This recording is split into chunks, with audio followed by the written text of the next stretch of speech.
সবাই এসে দেখলো এ কি, এ অসম্ভব। সর্পাঘাতে হলো না প্রহ্লাদের জীবন বিনা।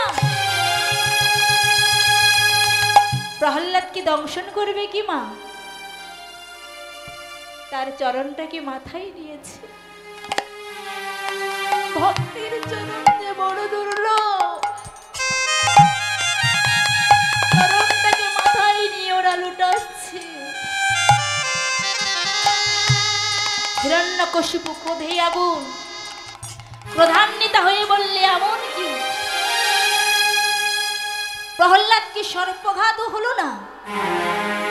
না না না, এ সর্পাঘাতেও হবে না, এর জীবন বিনা। নিয়ে এসো সর্পদের ধরে। সাপেটে ধরে নিয়ে এলো মা। বলছে ওদের দন্তে আঘাত করো, বিষগুলো বাহির করে দাও। বিষগুলো বাহির করে নিয়েছে মা। বাহির করে অদিতিকে ডাকছে, অদিতি, ও অদিতি, এদিকে এসো। হরিবল হরিবল, হরিবল। কয়াধুকে ডাকছে, কয়াধু, ও কয়াধু এদিকে এসো। কয়াধু এসেছে। স্বামী আমাকে ডেকেছে? হ্যাঁ কয়াধু। আচ্ছা কয়াধু, তুমি বলো তোমার কাছে পুত্র বড় নাকি স্বামী বড়?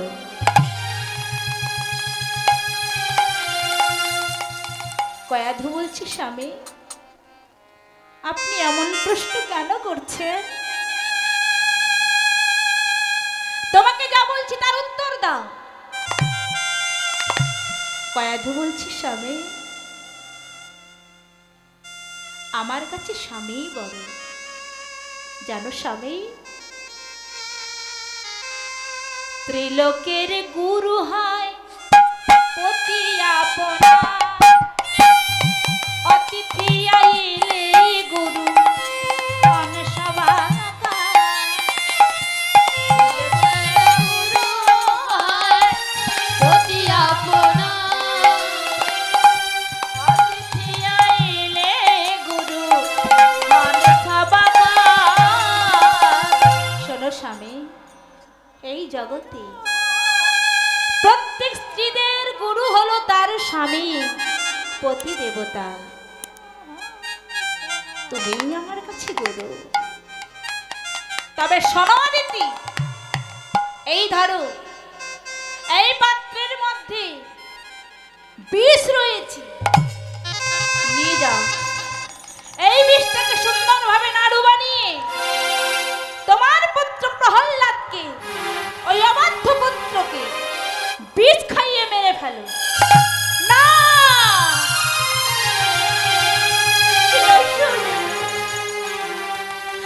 মনে করে বলো না, আমি পারবো না,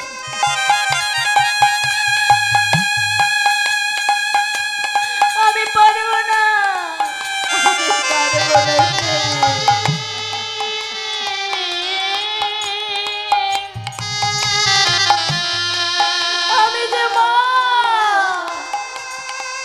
কেমন করে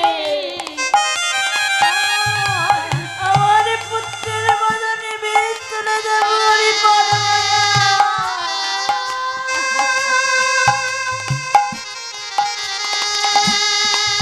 আমি পারবো না স্বামী, আমি পারবো না। অদিতি, তুমি না বলেছো তোমার কাছে স্বামী বড়? স্বামীর আদেশ মানো। যাও যাও অদিতি, এক্ষুনি তোমার পুত্রকে বিষ খাইয়ে মারো। অদিতি বিষের নাড়ু হাপাত্রটি হস্তে ধারণ করে অন্তঃপুরে যাচ্ছে, আর ভগবানকে জানাচ্ছে, দয়াময়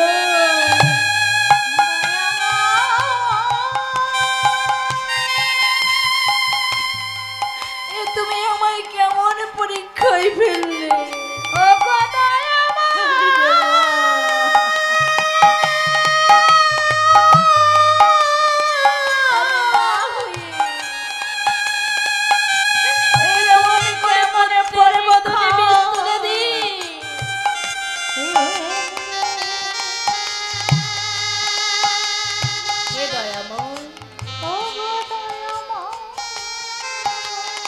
বলে ডাকি তোমায় হরি করো জোর করি ভব ভয় করো করো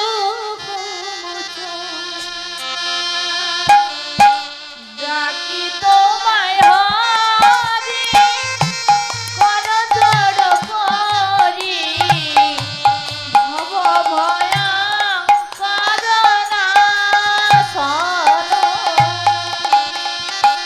ডাকি তোমায় হরি করো জোর করি ভব ভয় করো না শোনো ডাকি তোমায় হরি করো জোর করি ভব ভয় করো না জানি সাধা না জানি পূজা না জানি সাধা না জানি পূজা না জানি সাধা না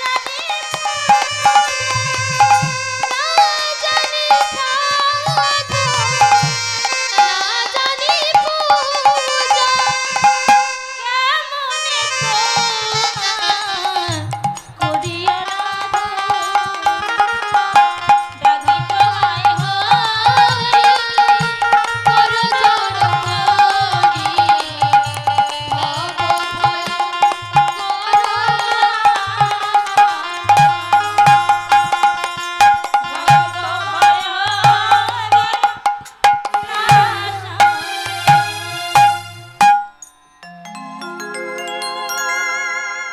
মাসে বিষের পাত্রটি হস্তে ধারণ করে ভগবানকে জানিয়ে বলছি প্রভু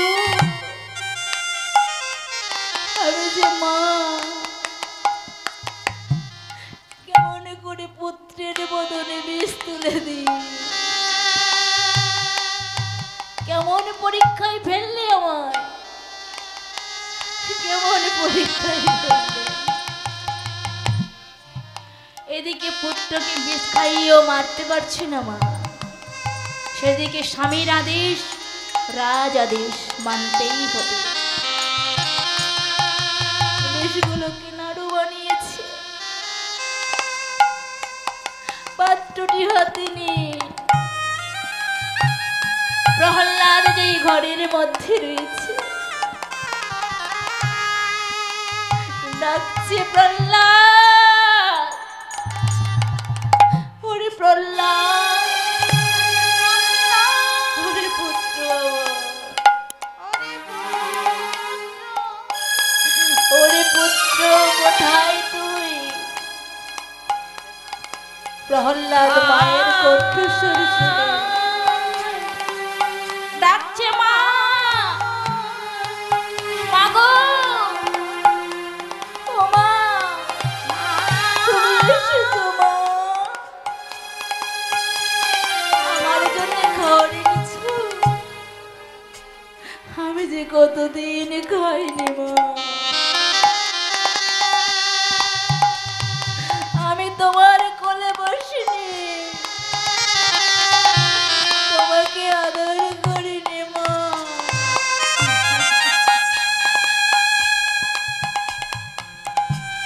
কি খাবার এনেছো মা আমার জন্যে দাও না বড্ড ক্ষুধা লেগেছে না ওরে প্রহ্লাদ তুই খাসনি বাবা এ নাড়ু তুই খাস না এতে বিষ আছে তুই খাবি না মাগো বড্ড ক্ষুধা পেয়েছে আমি তো কতদিন খাইনি তুমি দাও না মা ছুটে গিয়ে প্রহ্লাদ সেই বিষের নাড়ুগুলো তোলে ভগবানকে নিবেদন করি যেই না বাবা ভগবান ভগবানকে নিবেদন করেছে, আর কি বিষ থাকে? মায়ের সেই পাত্র থেকে সবগুলো বিষের নাড়ু খেয়ে নিয়েছে।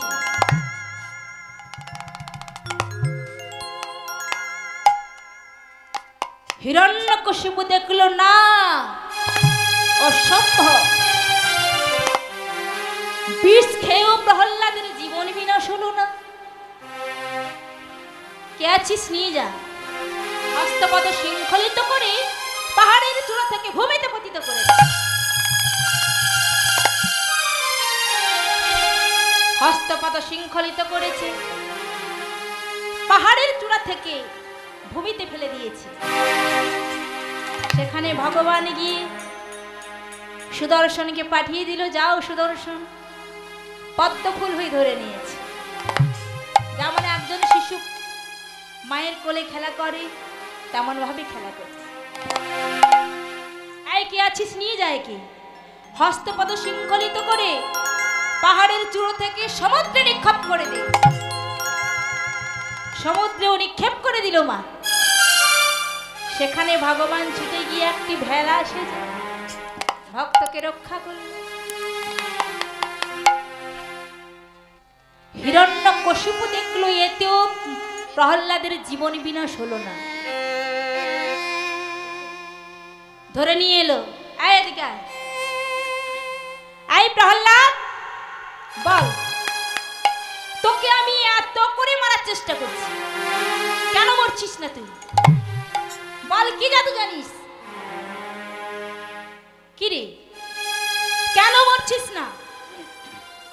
অগ্নিকুণ্ডে বাঁচিলি বাঁচিলি বিষ পানে, সিন্ধু জলে ফেলে দিলাম বাঁচিলি কেমনে।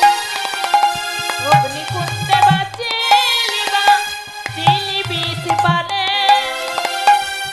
সিন্ধু জলে ফেলে দিলাম বাঁচিলি কেমনে। বল অগ্নিকুণ্ডে বাঁচিলি বাঁচিলি বিষ পানে, সিন্ধু জলে ফেলে দিলাম বাঁচিলি কেমনে। অগ্নিকুণ্ডে বাঁচে হেন মন্ত্র পেলি কোথায়? আই প্রহ্লাদ, অগ্নিকুণ্ডে বাঁচে, বিষ পান করে বাঁচে, সমুদ্রে নিক্ষেপ করে দি সেখানে বাঁচে, এমন মন্ত্র কোথায় পেলি? প্রহ্লাদ বলছে, পিতা গো, আমায় কে রক্ষা করে জানো? কে রক্ষা করে তোকে? বাঁচিস কি করে? ও পিতা, আমার শ্রীহরি আমায় রক্ষা করে। শ্রীহরি শ্রীহরি শ্রীহরি, এই বল কোথায় তোর শ্রীহরি? বলছে, পিতা তুমি আমার শ্রীহরিকে দেখতে পাচ্ছ না? বলছে, না। কোথায় শ্রীহরি? প্রহ্লাদ বলছে, পিতা গো, তোমার যে গুরুদেব, তোমার গুরুদেব হলো অন্ধ, তোমাকেও অন্ধ করে রেখেছে। তোমার গুরুদেব অন্ধ, তোমাকে অন্ধ করে রেখেছে। আধোলার পথে যেন আধোলা গড়াই, আধোলা গড়াই, পথ না জানিয়া দুহে কূপেতে পড়াই।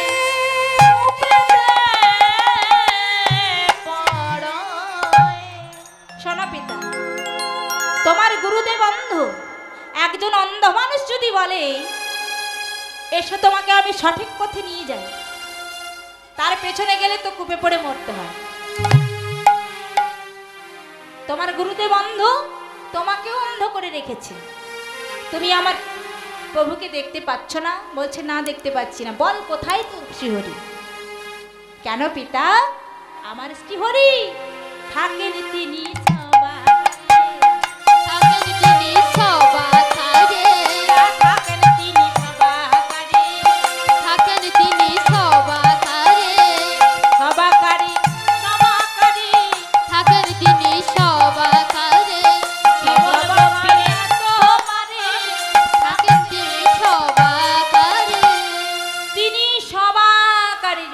সর্ব আকারেই রয়েছে।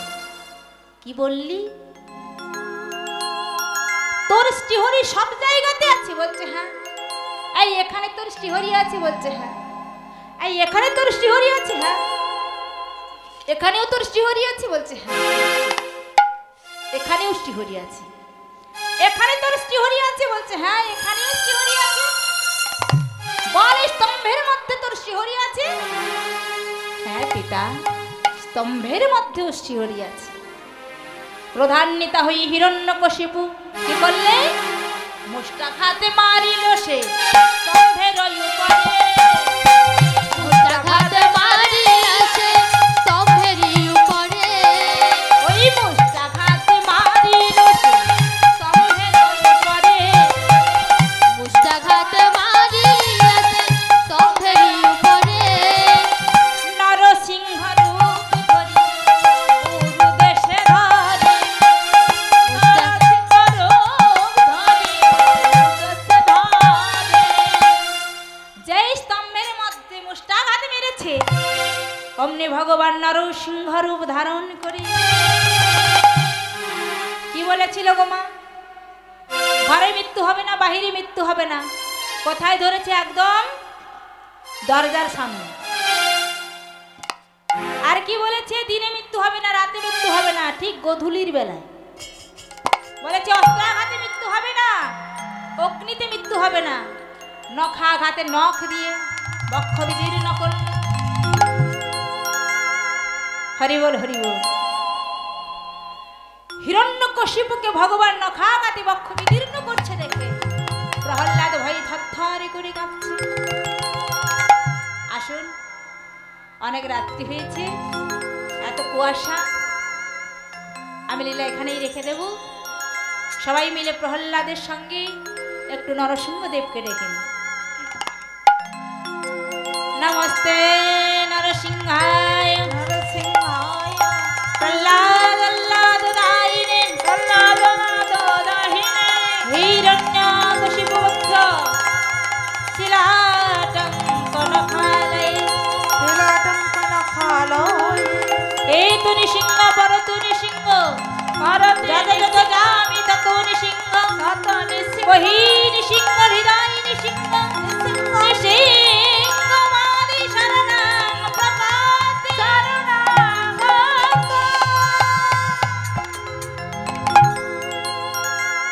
হরি বল হরি বল। আমা আসুন, সবাই মিলে একটু করে করতালি দিয়ে ভগবানের নাম করি। এবার তো শেষ করে দিয়েছি লীলা, দু একখানা ভজন গাইব, লীলা রেখে দেবো।